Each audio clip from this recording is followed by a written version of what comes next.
declarația domnului Copos. Deci textual a spus că anul trecut Steaua a umblat la echipe, a umblat cu bani la echipe, eu am încercat să fiu mai discret, așa, iar anul ăsta umblă la arbitri. Dânsul probabil ca să justifice eventualele... Da, fiind președinte de onoare, este exonerat, nu poate să fie suspendat domnul Copos, că nu are cum să fie suspendat pentru o asemenea. Eu cred că dânsul are probleme mai importante de rezolvat cu hotelurile, cu prăjiturile, cu ce mai are pe acolo. Afaceri. La fotbal sunt oameni care, zic eu, că au făcut ceva pentru Rapid mult mai mult decât a făcut el. Bun, el, apropo de... Ca să, știu eu, să arunce pisica, știți cum e la noi.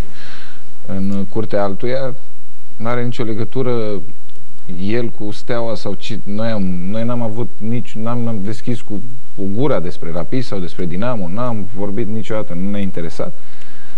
S-a trezit să vorbească ca să vadă suporterii cât e de rapidist.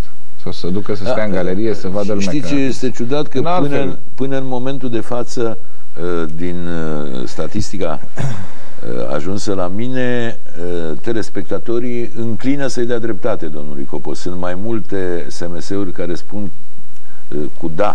cu da decât cu nu. Asta se și încearcă. Deci dânsul încearcă, la fel ca și alte persoane care dau declarații, încearcă să creeze un curent. Vezi, Doamne, că Steaua a fost ajutată de arbitri sau este ajutată de arbitri, ca într-o bună zi să vină un arbitru care vrea să dovedească că n-ajută pe Steaua și orice decizie care ia, să o ia împotriva Stelei.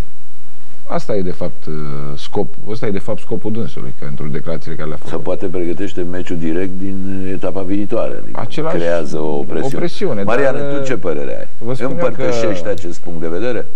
Sau e o declarație, domnul Copos, ca orice... Eu vreau să mă refer la jocul de la Pitești. Am văzut cu acel 11 metri care nu a fost acordat.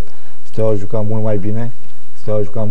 A meritat să câștige acel meci, însă în fotbal nu întotdeauna cel mai bun câștigă. Și ăsta era unul din meciurile astea, pentru că în minutul 83-85, dacă era 1-0 pentru FC Argeș, nu știu dacă mai câștiga, deși Steaua a jucat mai bine și merita să câștige. Mircea, se poate vorbi